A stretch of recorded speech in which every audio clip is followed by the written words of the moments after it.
Is there more to midlife than just getting through it? Absolutely. Welcome. I'm your host, Debbie Cunningham, jazz artist turned midlife mentor, and I'm here to say to you loud and clear, it's time for your midlife crescendo. Well, hey friends, welcome back. Today, we are switching up our format a little bit, and we are going to have a roundtable discussion with a few of my friends about the symptoms of menopause. 35 of them, actually. Globally, around 47 million women transition into menopause annually. So this is a global conversation we need to be having. Recently, I'd been doing some more reading and research about menopause and perimenopause and how that affects our physical bodies and our brain health. Even if you are post-menopause, though, which I am about 10 years now, I encourage you to listen to this as well, because it may shed some light on things you are experiencing right now post-menopause. Unfortunately, the decline of estrogen in our bodies continues as we age, and we need to be aware of how that might be affecting our health as a whole. Ladies, this is a journey. Our estrogen begins to decline in perimenopause, which can start as early as 10 years before you actually go through the final year-long menopause transition, and it continues to drop after menopause.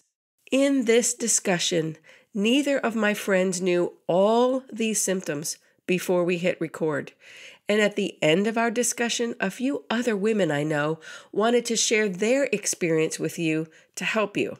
So please listen all the way to the end. Okay, friends, get ready.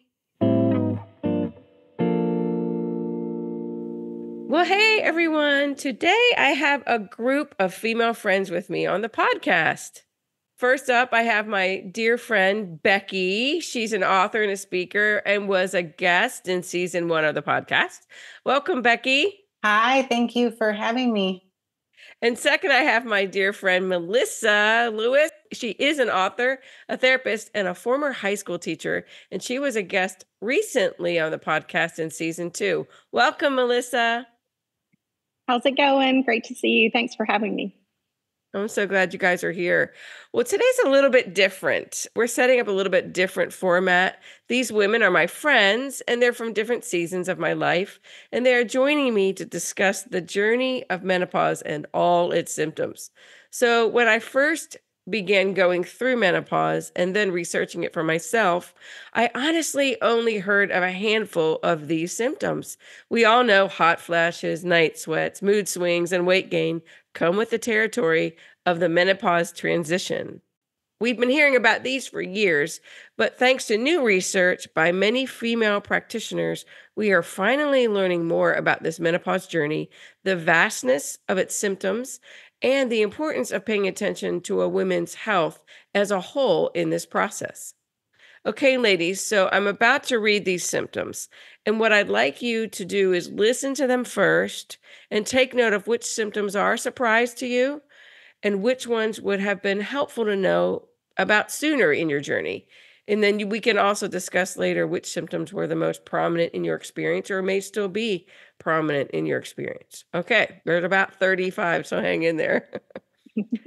Okay, acne breakouts, asthma, allergies and hay fever. These may worsen or even appear for the first time.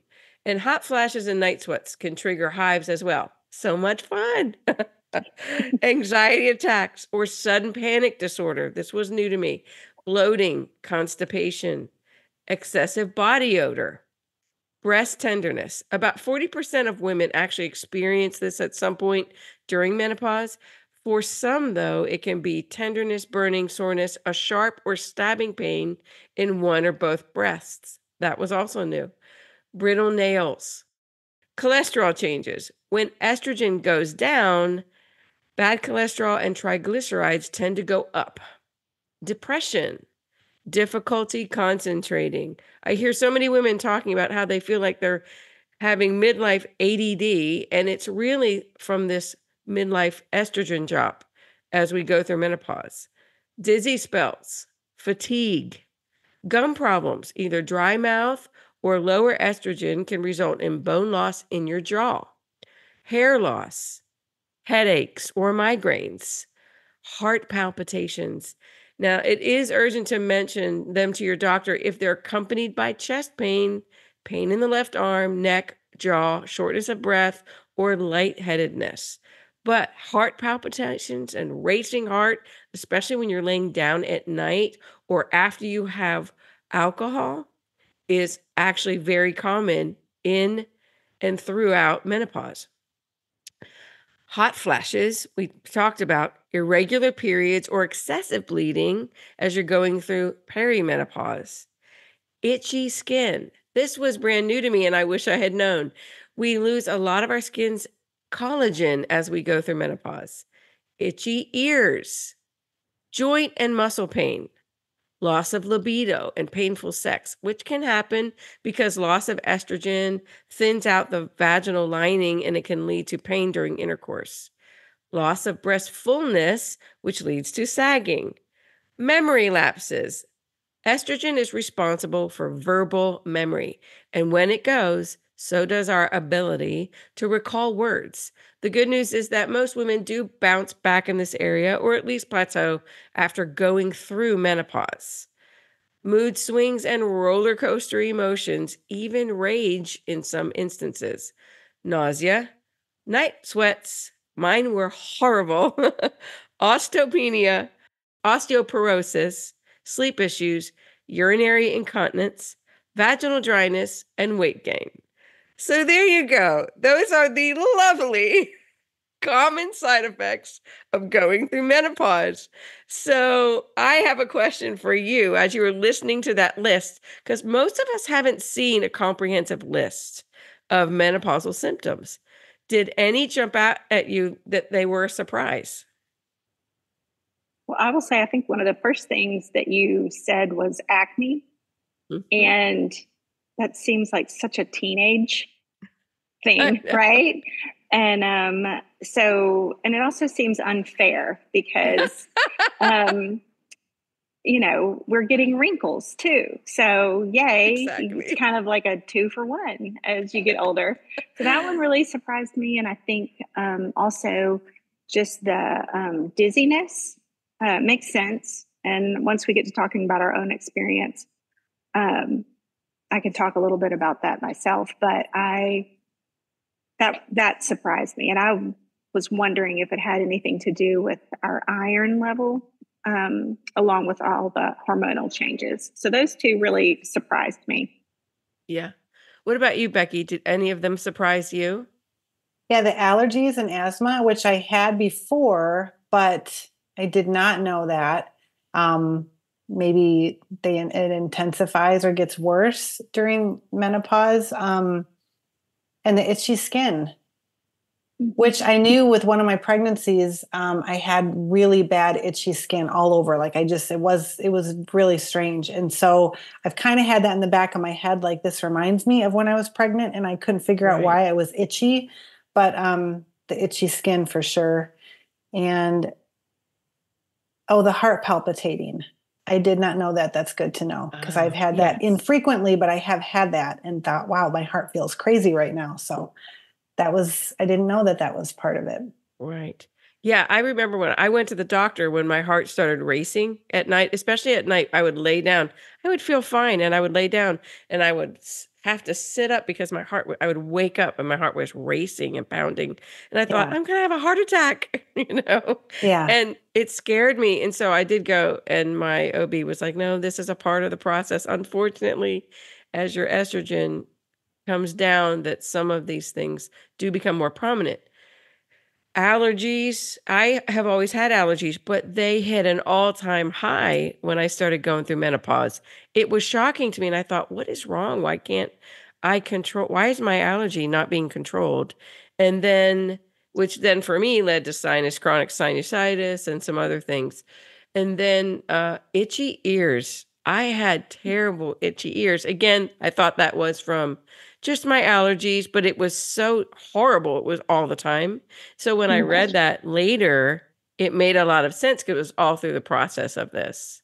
So what would have been helpful for you to know sooner? Like heart racing, palpitations, so normal with most women as they go through this process of menopause and transitioning into menopause. And as a reminder for all the listeners, when you start in perimenopause and you start having a changing in your monthly menstrual cycle, and it can go longer or shorter, 3 months at a time, and or then it's 2 weeks at a time. I mean, it's crazy how it changes so much in those first few years. And then you can start having irritability and more roller coaster emotions. There's so many things that start to happen, and then that process, unfortunately, of perimenopause can last up to 10 years before you actually go through the 1 year transition called menopause, Hmm. which is when you go 1 year without your menstrual cycle at all, one whole year. Right. So it's crazy to me, all those up and down years, all these different symptoms as our estrogen starts to decline, how it affects our body. I know for me, I remember thinking, I feel like I'm losing my mind.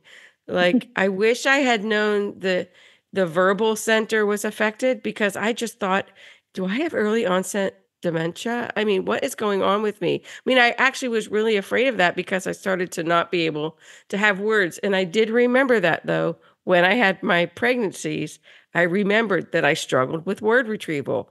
And I would look at a pencil and say to my husband, "Can you hand me that thing over there?" And he would say, "What thing?" And I'm like, Mm. you write with it," but I couldn't think of the word pencil. And it was so crazy. And when it happened again, as I went through menopause, I realized this has to be from hormone imbalance. But what were some of the things that would have been helpful for you to learn earlier in your journey? Well, I can start. I think probably the big one for me is just the loss of libido. um, Yes. and and part of me, during that time wonders if it was just as well as it was a life transition time. Our kids were, you know, into college, graduating from college, one got married, all of that kind of thing. And so um, I think my brain was thinking about a lot of other things, and I love my husband dearly, and things have always been great in that department. And um, it was just more of I want this, but I really I can't get to the want to. I Yeah. actually went and had some hormone replacement therapy during that time, just because I was like you said, like, what is wrong with me? And I could definitely feel the mood swings. And I never knew exactly when those things were exactly coming. And doctors were helpful, but I think it's so different for every person that even when you're sitting there in the doctor's office and you are having symptoms and there's things going on, sometimes it's embarrassing to ask. And sometimes you kind of feel a little crazy, like, is this normal? Does everybody else feel this Right. way? And so, and also I was wondering, like, is this part of just the life transition for me? And that's why I'm feeling all these emotions or lack of emotions. Um, Right. or is this something more? So I Right. think yes, it would have been helpful to have that list and just put it on the refrigerator, right? Yeah. You could just check that list off on the refrigerator every time you hit one, you know. Well, I think it's not something we sit around at the coffee shop talking about, first of all, right? As women, even when we get together, unless we're in a private place, we're not gonna have these conversations. But here's the other thing. Even with my closest friends, I didn't always have these conversations because we were all feeling embarrassed about what we were going through and wondering if it was normal. And it's really hard to let other people in on that story, even if you're Mhm. close, right? And even as believers, because all of us are believers, it was still shaming. I felt ashamed, embarrassed for all the things, the loss of libido, incontinence, all the things that was starting to happen. And I thought, what? My body is falling apart. what is going on? And then when you feel like your mind is also there, it's very difficult. And so I think it's really important that we begin to open up these conversations and help other women, even younger women, understand what may be happening, and our husbands, because they don't know all of these symptoms. They don't know this list. They just see their wife who didn't have loss of libido before, all of a sudden, like, what is going on? Like, and then they take it personal or feel like it's them. Or our kids think, Mhm. what is going on with mom? Like she's snapping at the drop of a hat. For me, I was always fanning myself. I mean, my son came home from school one day and I had literally had the freezer open and my head in the freezer because I could not cool off from the hot flash. And he said, Mom, like, what is going on? And it would really concern me if that was the oven. It was just a funny thing. And it was just, I just couldn't cool off. And I think what we're seeing now in our society, you hear a lot more women talking about this publicly, a lot of celebrities talking about this transition because people haven't known, and women's health, menopause has kind of been this taboo thing that women have to go through, and they're usually cranky. And that's about most of the information that we've received. And they might have hot flashes or whatever, but it hasn't been a women's health issue of really paying attention to the wholeness of a woman and everything she's going through in this journey. So I think it's a really important conversation to have. Mhm. So that being said, Becky, would you like to weigh in on some of these symptoms and maybe what was prominent for you and what would have been helpful to know about sooner? Yeah. Um, well, I had similar, I was thinking of libido, lower libido. And I had heard that, but I also was attributing it to maybe other things, some other health things I had going on. But there's just a disappointment that I feel in myself. Yeah. I know that like my husband hasn't gone through a drastic change.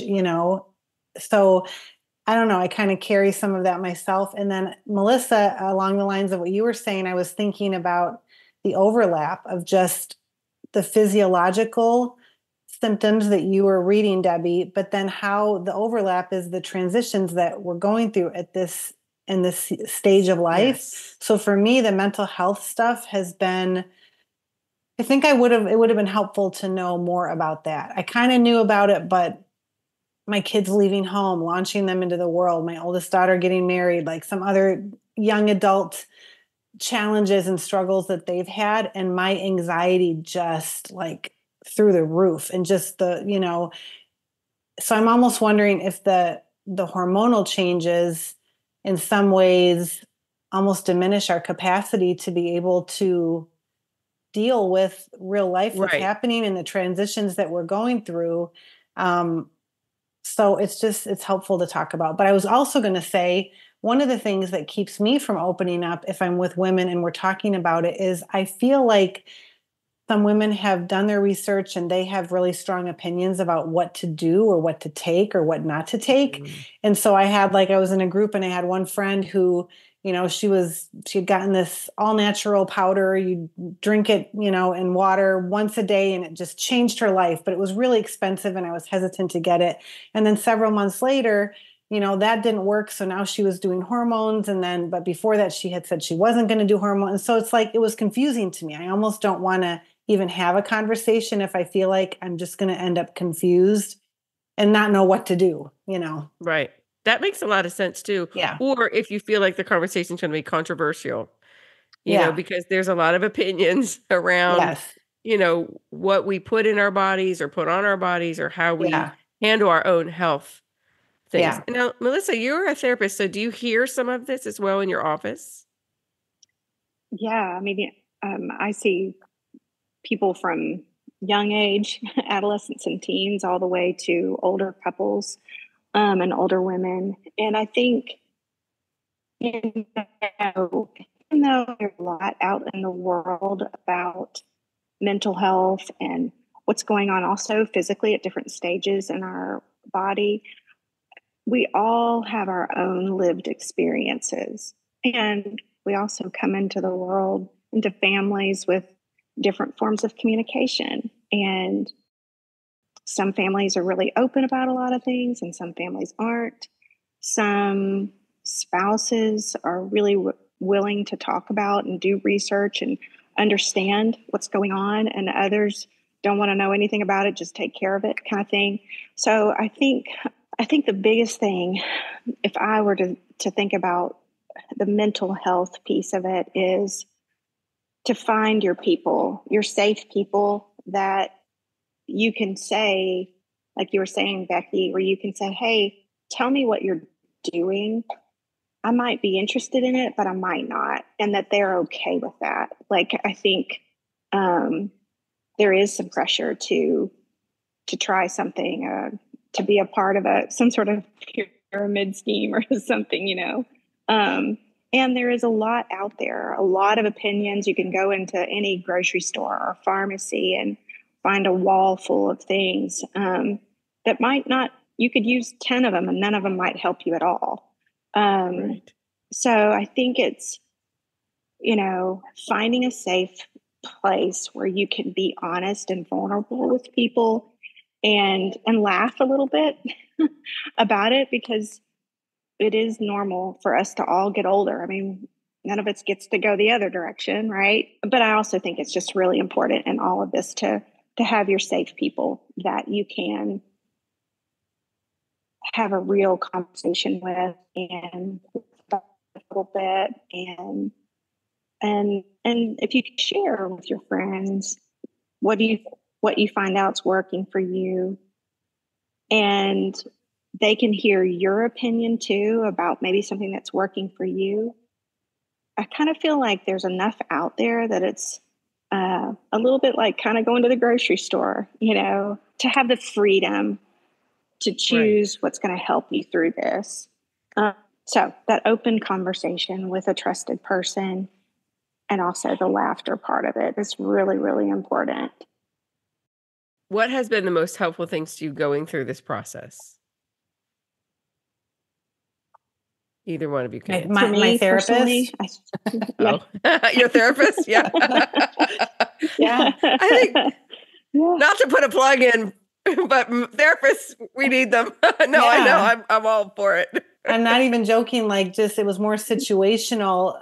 2.5 years ago, I started seeing a therapist, and I have worked harder at my mental and emotional health in this season of my life than I think any other time of my life.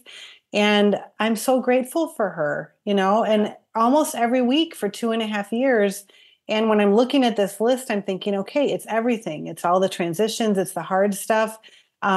I already lost my mom 13 years ago, but a lot of my friends are taking care of their aged parents or losing their parents. And it's sort of, it can be a season with so many heavy things. So I think to me showing up and having somebody to help me unpack how I'm feeling, help Yes. me learn how to kind of reframe things, and then being compassionate with myself in a similar way, like when we've gone through grief and you kind of hopefully learn to be compassionate with yourself. Okay, I have grief brain. I can't think straight right now because I'm going through this thing. I feel like if we can just be a little more gentle with ourselves, like, okay, I'm going through, these years of changes, and to be gentle with ourselves. Yeah, I think that's really important, especially because this is a journey. This is not just a few weeks and you're done. I mean, this is a real journey. And as you said, and we all go through the year of menopause transition at a different age. I was done by 50. I have friends who are 58 who still haven't gone through menopause. Hmm. So it really is a journey, like a decade of where women in their lives will go through menopause. And in that decade, we are also, like you said, there's so many layers of what we're going through. We might have actual job transitions, right? We might be going back to school like Melissa did, going back to school and changing our careers or redefining our careers. Our kids are growing up. We have empty nest. We have marriages. I mean, our kids are getting married. And so there's all those things, taking care of some aging parents. I mean, I'm definitely in that season where I'm back and forth for different surgeries for my parents, and they live 12 hours away. So it's planning, getting on a plane, going up there, spending time, which I love and want to do. But it's one of those things that we're in a season where that adds a lot to your mental capacity and physical capacity, which we need to be more kind to ourselves in, I think, as women in general, Yeah. overall.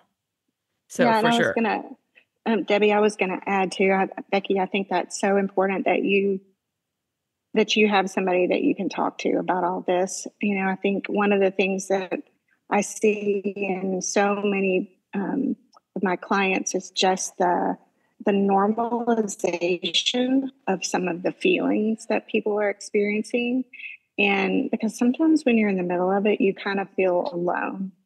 And one day could have a whole gamut of emotions, and a phone call from the grown-up kid who needs some help, or the phone call from the parent who needs you to come see them, or the loneliness of someone who's lost someone. So I just think knowing that in a day you could ride a lot of different emotions, but having that person that you can talk to about these issues that normalizes, hey, you're in a big life transition, a physical transition, an emotional transition, and that can give you some strength. I love how you said, Becky, that you've learned how to reframe some things. I think, when I get anxious, I literally talk to my anxiety, like, hey, I can see you. I know you're there. You're trying to do good things for me, but I'm okay. I'm in a safe spot, or I'm with a safe person, or this is a normal thing that I'm supposed to be experiencing right now. And it's not fun, but I will get to the other side. So I love, Becky, that you said that, just to have a person that you can share everything with that's outside of the immediate family and the window of people that you're living with all the time, Right. just to help give you a good perspective. So, yeah, I love that. I think that's really good. And I think another thing women struggle with in this season is speaking up for themselves and having a voice.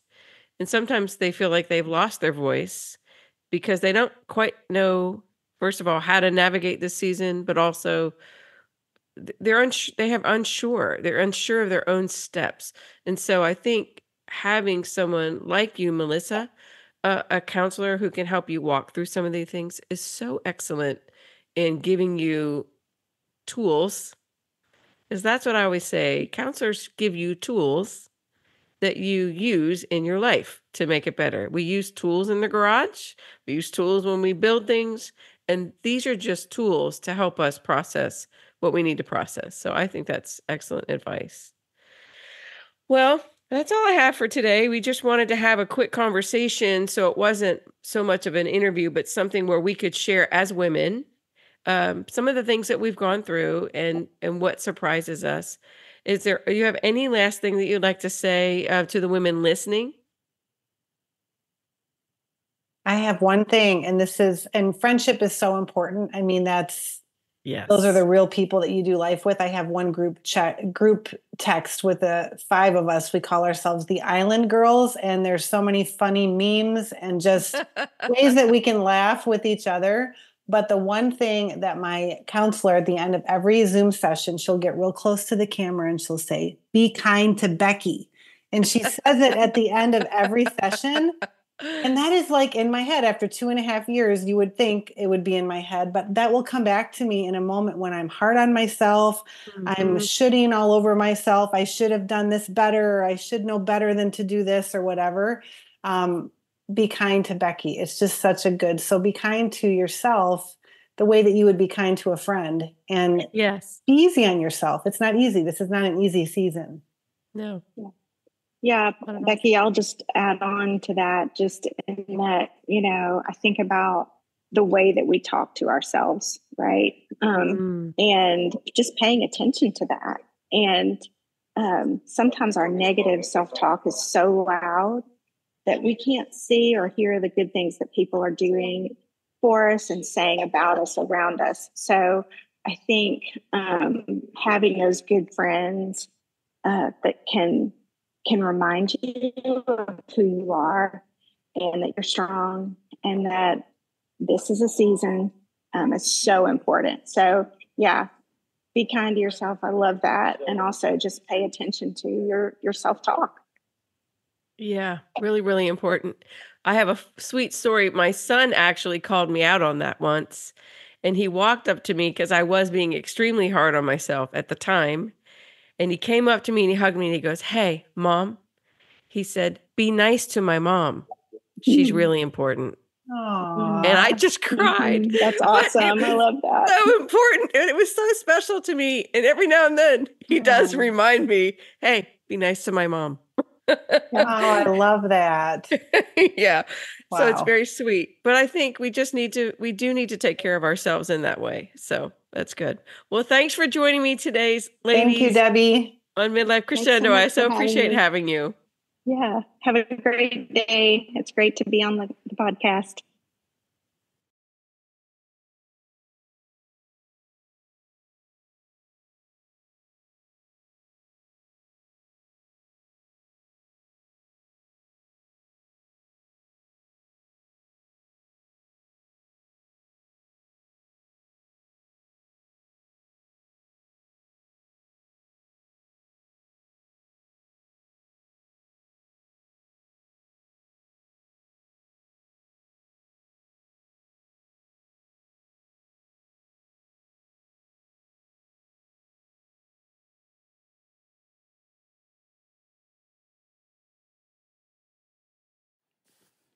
Debbie, I have so much empathy for women who are experiencing difficult symptoms of perimenopause. We hear a lot about the common ones like the night sweats and hot flashes, but one thing we don't necessarily hear a lot about is heart palpitations, and that was probably the worst symptom that I experienced during perimenopause.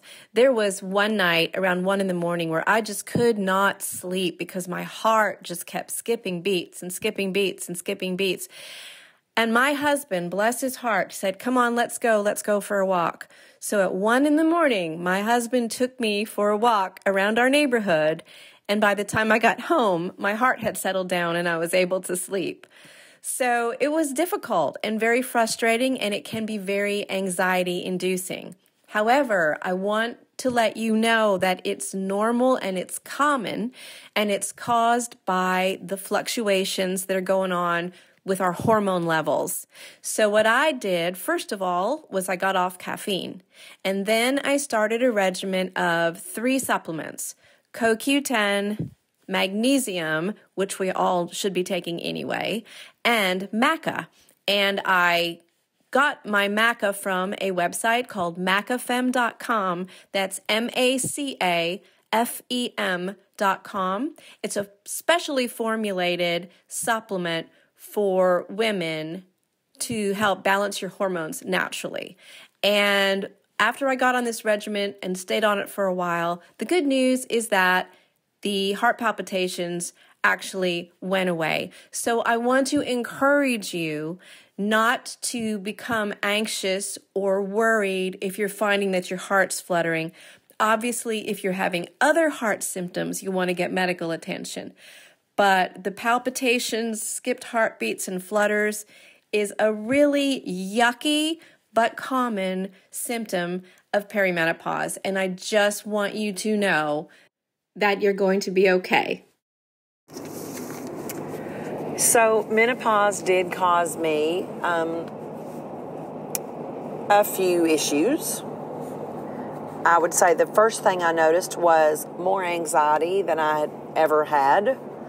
I would think about everything, overthink everything, and I had sleep issues because of it.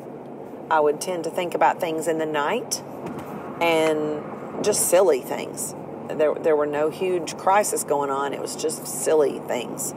I slowly gained weight. I did not even realize I would put on 5 pounds, think I can get it off. Then that became 10. Soon it was 30. I had joint pain, and I had some heart palpitations. When I went to my doctor, they suggested that I check all my levels, and so my weight gain had caused my cholesterol to raise, and so I immediately just got off sugar. Also, I did a lot more high protein in my diet, so my cholesterol, luckily, I was able to bring it down without any medicine because of this. I switched completely over to stevia, honey. I tried to avoid sugar at all costs. And luckily, I have learned there's sugar-free everything. We live in a wonderful world. There are sugar-free Hershey's candies. You can buy sugar-free Reese's peanut butter cups, sugar-free pudding, sugar-free ice cream. They even make sugar-free cake mix. So that has been the saving grace in my life, and you can get through it. I think support from other people is key, and just educating yourself and realizing that you cannot live like a teenager anymore. You have to really be conscious of what you eat and what you do, and that is my experience. I hope you found this episode helpful for your menopause journey. To you women who are in perimenopause, I know this can be a frustrating time for you and your spouse. There are so many questions. Each year in the United States alone, approximately 1.3 million women enter menopause. This equates to about 6,000 women per day, so you are not alone. I really want to encourage you to find a gynecologist who is more versed in what your body is experiencing right now, not just your regular physician. They are not taught about the menopause process in med school. Even my previous gynecologist told me that she didn't understand the vastness of menopause until she went through the process herself and began experiencing all the things her clients had been telling her for years. This is a season of your life where you need more specifics, and every woman experiences menopause differently. There is help for you even if your blood levels are currently showing that your hormones are in a normal range. As soon as you start having these symptoms, reach out to your OB and find a doctor who can help you. This is not all in your head. And start having conversations with your friends in this same season. We are all in this boat together. If you are struggling or have questions or are looking for more help, please go to midlifecrescendo.com and leave a message for me there.